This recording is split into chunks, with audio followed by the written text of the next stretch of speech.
રોજ Chhota Udepur police station તમામ આમ આદમી પાર્ટીના કાર્યકર્તા ભેગા થયા છે.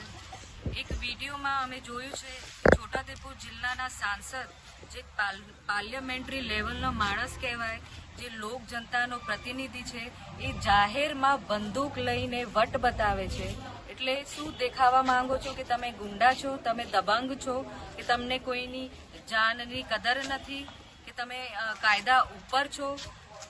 અને બીજા એક વિડીયોમાં છે જેમાં સંગ્રામ જસુ રાઠવા પણ બંદૂક લઈને એની તાનાશાહી બતાવે છે, ગોળી પણ ચલાવે છે. એ જાહેર વિડીયો પણ છે અને જાહેરનામાનો ભંગ પણ કરેલું છે.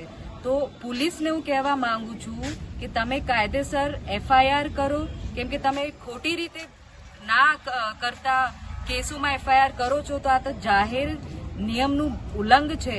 ગન લઈને ખુલ્લેઆમ ફરવાનું અને અહીંયા જમા પણ નથી કરાયું પોલીસ સ્ટેશનમાં.